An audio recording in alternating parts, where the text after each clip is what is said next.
ఇల్లు బల్ల ఉంది మమ్మ మీది? నాటి కదా అద్దె అద్దె పంపడం అద్దెకా? అద్దా 2000 2000 అద్దా? పడిపోతుంది ఇల్లు పడిపోతుందా? కూడా పడిపోతుందండి. ఆ ఇంట్లో ఉన్న ఆ ఇంట్లో నుంచి ఇంట్లో ఉండగలం. ఆహాహా. అది ఖాళీ చేయించారండి, చిన్న గొడవలు పెట్టి తగులు పెట్టి. ఏం గొడవలమ్మా మీతో గొడవలు? గొడవలు అంటే ఇంకా ఏం చెప్పమంటారండి, వివరంగా ఏం చెప్పాలంటే ఆ చెట్టు గురించి వచ్చాయండి తగులు. అగో అక్కడ చెట్టు ఉంది కదా, ఆ చెట్టు ఆకులు రాలిపోతున్నాయి, అవి రాలిపోతున్నాయి, ఇవి రాలిపోతున్నాయి. మరి చెట్టు ఉన్న దగ్గర ఆకులు రాలిపోతే పళ్ళు కాయలు పడతాయా? ఏదో వంక ఏదో విధంగా మమ్మల్ని ఆ ఇంట్లో నుంచి ఖాళీ చేయించారు. అలా కదా, మీరు ఇల్లు ఖాళీ చేసేసిన తర్వాత ఆకులు రాలటం మానేసాయా? రాలేదు, ఇప్పుడు డబ్బులు రాలుతున్నాయి అక్కడ.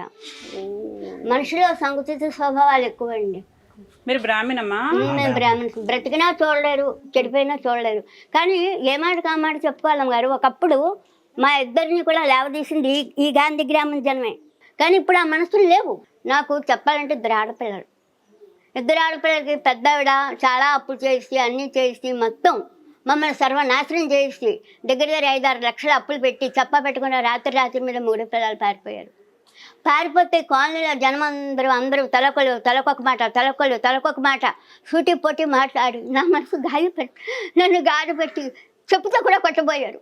కానీ ఆ అప్పులన్నీ బొడిపెట్టి అవన్నీ మొత్తం ఆ 5 లక్షల అప్పు నేను నా కొడుకు మా ఆయన తీర్చుకున్నాం. ఆ మూమెంట్లో మా చిన్నల్లుడు, నువ్వు తల్లివి కదా, ఎక్కడికి పోయారని అలా వదిలేస్తావా, పరా వెళ్ళి వెతుకుదామని డబ్బులు ఖర్చు పెట్టి తీసుకెళ్ళి అన్నీ తిప్పాడండి. అన్నీ తిప్పి చెట్టు చివరికి ఎక్కడికి దొరకలేదు. వాళ్ళు ఎక్కడ ఉన్నారో అడ్రస్లు తెలియవు. అప్పుడు తీసుకొచ్చి కాలనీలో వదిలేసి ఇంకా నీ కూతురు చచ్చిపోయిందనుకో అన్నాడు.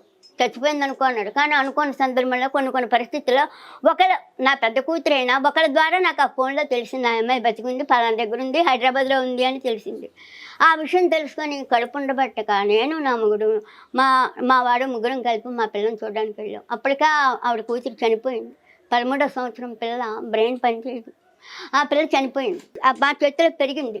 అందుకని ఆ పిల్ల కోసం మేము వెళ్ళి ఆ పిల్లని తీసుకొని వస్తే మా చిన్ననుడు మా చిన్నమ్మాయి నోటికి వచ్చినట్టు నానా తిట్టి నానా మాట్లాడి ఇక్కడే బయట ఈ గుమ్మలోనే పడుకోబెట్టారు. వాకిట్లోనే పడుకోబెట్టేవారు. ఇంట్లో వాళ్ళు ఉండేవారు. ఎంత చలికాలమైనా ఎంత వానాకాలమైనా వాకిట్లోనే పడుకునేవాళ్ళం. దానికి ఈ కాలనీ ప్రజలకు సాక్షి. అక్కడ పడుకొని ఉండేవాళ్ళం. అప్పుడు ఒక ఆవిడ ఇంట్లో అద్దెకుంటే ఆవిడ తీసుకెళ్ళి ఆవిడ ఇంట్లో పడుకోబెట్టి మమ్మల్ని చాలా బాగా చూసిందండి ఆవిడ. వాళ్ళు ఎక్కడున్నా బాగుండాలని కోరుకుంటారు. నా ఆడపిల్ల ఇద్దరు నాకు శత్రువులు అయ్యారండి. ఇప్పుడు జగనన్న సైట్ ఇచ్చారు. ఆ సైటు అలా ఉంటుండగా ఏం జరిగింది, మా చిన్ననుడు మా చిన్నమ్మాయి పిల్లలు వచ్చి అన్నారు, అమ్మ నువ్వు కట్టగలవా, చేయగలవా, మేమైతే కడతాం, అప్పో సొప్పో చేసి రుణమో ప్రాణమో తెచ్చి కడతాము అనేసి అన్నారు. అంటే సరే మీరు అంతలా చెప్తున్నారు కనుక నాకు కొడుకైనా నువ్వే, అల్లుడైనా నువ్వే, మనసా వాచా కర్మన నిన్ను నమ్ముతున్నాను, నా కొడుకుని అన్యాయం చెయ్యకు, అమ్మే ఉద్దేశం ఉంటే నాకు చెప్పు అని చెప్పి పట్టా వెరదాన్ని అయిపోయి ఆ పిల్లడి చేతుల్లో పెట్టాను మేడం గారు. ఆ పిల్లడి చేతిలో పెట్టాను. 2 వారాలు తిరగలేదు.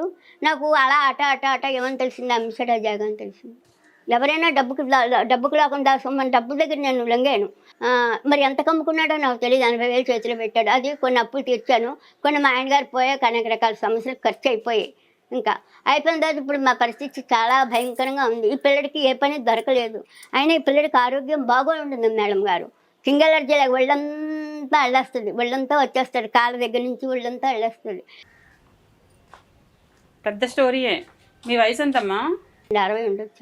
60 ఏళ్ళ వయసులో పాపం మీకు ఇన్ని కష్టాలు ఉన్నాయంటే చూసే వాళ్ళకే కాదు, నాకే కాదు, చూసిన వాళ్ళందరికీ కూడా చాలా బాధ అనిపిస్తుంది. కూతుర్లు కొడుకుల్లాగా కాయకపోయినా కనీసం కూతుర్లకి ఎక్కువ జాలి దయ ఉండాలి. ప్రస్తుతానికి మీ ఇద్దరుది కలిపి ఒక 4,000 ఫంక్షన్ మీద నడుస్తున్నారు, అంతేనా? అంతేనా? సో 4,000 ఫంక్షన్తో ఇంటి రెంట్ ఎంత? 2,500. కరెంటు బిల్లు ఉంటుంది కలిపండి 2,500. ఎందుకంటే మా లాంటి వాళ్ళు ఈ వయసులో మాకు ఆఫర్ ఇచ్చేవాళ్ళు చూసేవాళ్ళు ఎవరున్నారండి? దట్టమైన కొడుకుంటే బాగలేదు, పిల్లడు ఆరోగ్యవంతుడు కాదు. అదే నేను అంటున్నాను, అదే కదా, అదే బాధపడుతున్నాను.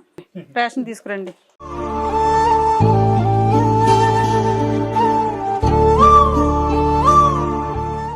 పంతులమ్మ గారికి మంచి చీర వచ్చింది.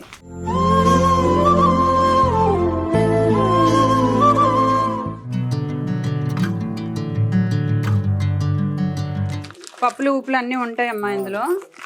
ఒక రేషన్ ఉంటుంది మీకు. పార్వతమ్మ గారు ఇవన్నీ మీకే, అన్నీ ఉంటాయి ఇందులో, చూసుకోండి ఒకసారి. 1000 రూపాయలు ఇస్తున్నాను. 1000 రూపాయలతో బ్లౌజ్ కొనుక్కోండి, బ్లౌజ్ పీసులు కొనుక్కోండి. సరేనా? సరే. మీకు ఇంకేమైనా కావాలా? అంటే ఇంట్లోనే సరుకులేండి, ఏం సరుకులు కావాలి? బట్టలకి సరఫరా అవన్నీ కొంచెం ఎంత అవుతుంది? 3,000 అంటారు. 3,000 అవుతుంది. ఇగో బట్టల సరుకులు ఇవి అన్నావు కదా, ఆ, ఇందులో ఉన్నాయి. ఆ, ఓకేనా? సరే, నీకు 3,000 కావాలి. మీ అమ్మకి 1,000 రూపాయలు కాకుండా నీకు ఒక 3,000 కావాలి.